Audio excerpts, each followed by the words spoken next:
में आ जाते हैं और हमारा कुंडलिनी जागृत हो जाता है, तो हम ये 4 योग की अनुभूति ले सकते हैं, जिसका निरूपण ज्ञानेश्वर जी ने ये ज्ञानेश्वरी में किया है। अब ये जो 4 योग की हम अनुभूति लेते हैं, ये क्या है? ये आपके सफेद दांत है। हम देखते हैं गणेश जी का ये सफेद दांत है, यानी शुभ्र वर्णी दांत है, शुभ्र है, ऐसे काला नहीं है, पीला नहीं है, शुभ्र वर्णी दांत है। क्यों? क्योंकि ये किसको दर्शाता है? ये समता को दर्शाता है, सम्यक दर्शन है, समता को दर्शाता है। और बुद्धि में, अब मैं आपको एक स्टेप बाय स्टेप बताती हूँ कि बुद्धि में ये समता कब आती है? बुद्धि जब निर्विचारी बन जाती है।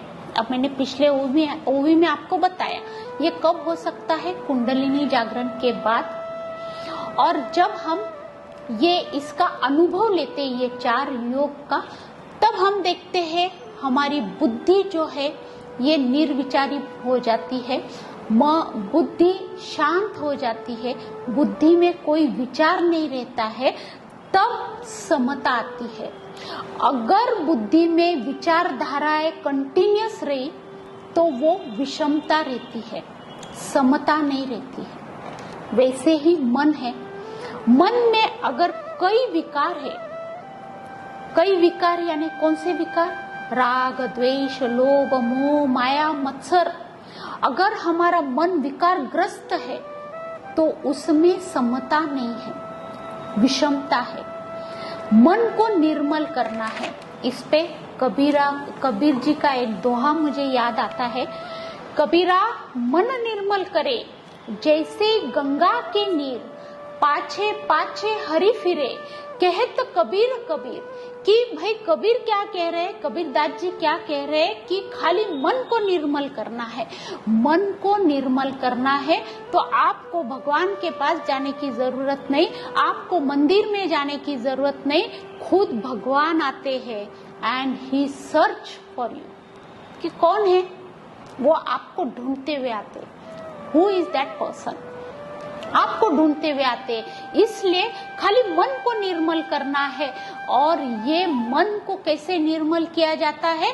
अगर हम ये विकारग्रस्त मन को, ये विकार सब चले जाते हैं तो मन निर्मल हो जाता है।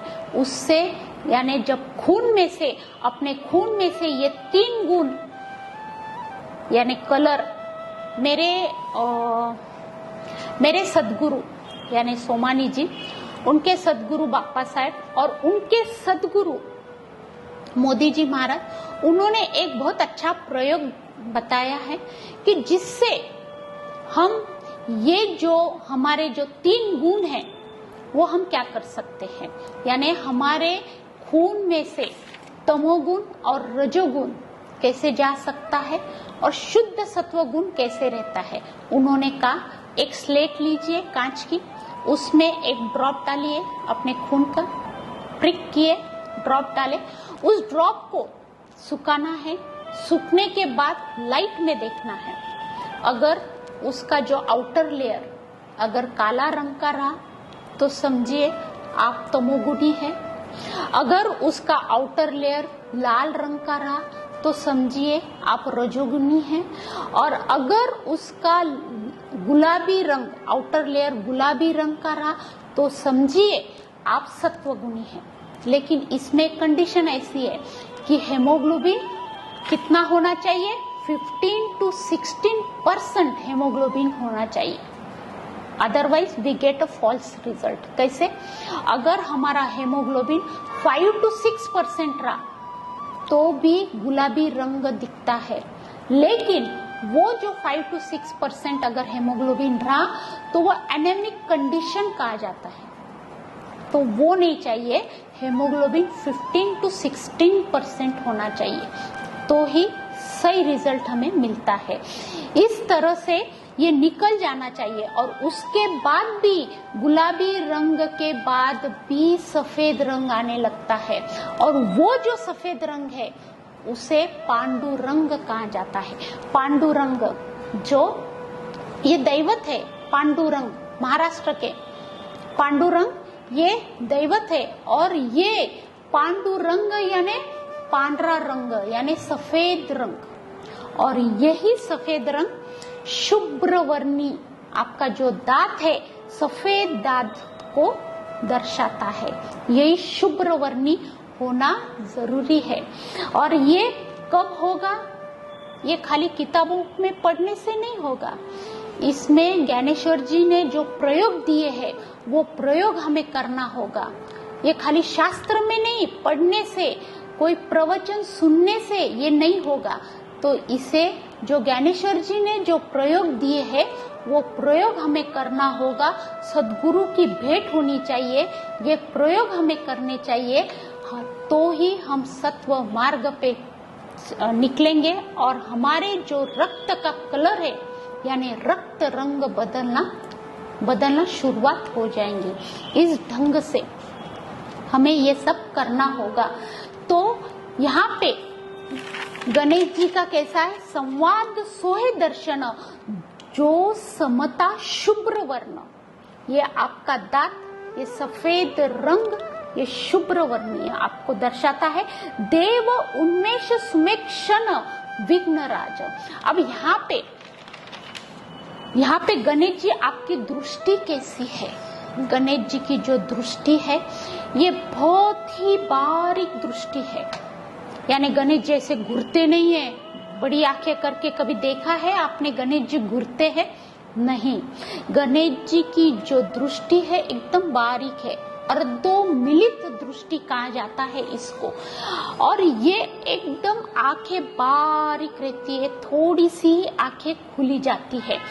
यानी समाधि अवस्था में जो अखंड रहता है उनकी दृष्टि वैसे ही रहती है, अर्धोमिलित दृष्टि यानी बारीक दृष्टि। ये ज्ञानेश्वर जी एक ओवी में कहते हैं, वरचिली पाती ढळती तळीची तळी पुंजाळती तेथ अर्धोमिलित स्थिती उपजे तया। यानी वरची ती पाती ढळती, ऊपर की नीचे, और तळीची तळी पुंजाळती, नीचे की और नीचे ही रहती है। तेथ अर्धोमिलित स्थिति, तब वो स्थिति आती है। उपजे तया, तब वो स्थिति आती है, अर्धोमिलित स्थिति आती है। और अर्धोमिलित का अर्थ यही है कि थोड़ी सी आंखें खुली रहती है, बस थोड़ी सी, ऐसे घुरते कोई नहीं है तब। तो ये जो अर्धोमिलित स्थिति किसकी आती है? जो अखंड परमार्थ में जिसका ध्यान है, जो अखंड भगवान का स्मरण करते हैं, उसकी ऐसी स्थिति रहती है, अर्धोमिलित स्थिति। और जिनकी स्थिति ऐसी आती है ना अर्धोमिलित, वो अखंड महाबोध में रहता है, वो अखंड महासागर में डूबा हुआ रहता है, वो अखंड महासुख के सागर में डूबा हुआ रहता है, वो अखंड महासमाधि में डूबा हुआ रहता है, जिसकी अर्धोमिलित स्थिति रहती है। और हम देखते हैं कई महात्मा की दृष्टि ऐसी रहती है, तो समझ लेना कि ये महासमाधि में डूबे हुए हैं, जिनकी एकदम आंखें, दृष्टि एकदम बारीक रहती है, तो समझ लेना कि ये महासमाधि में डूबे हुए हैं। तो गणेश जी ये आपकी स्थिति है। गणेश जी की आंखें आप देखेंगे ना तो हमेशा अर्धोमिलित रहती है। तो यहाँ पे ज्ञानेश्वर जी कह रहे हैं कि गणेश जी ये आपकी आंखें है, ये आपकी ऐसी दृष्टि है जो अर्धोमिलित को दर्शाती है। यहाँ पे ये ओवी हम खत्म कर रहे हैं। अगली बार हम देखेंगे अगली ओवी को, 16 नंबर की ओवी हम अगले प्रवचन में लेंगे। ओम सहना भवतु सहनो भुनक्तु सवीर्यं करवावहै तेजस्विनावतीतमस्तु महाविद्विषावहै। ओम शांति शांति शांति।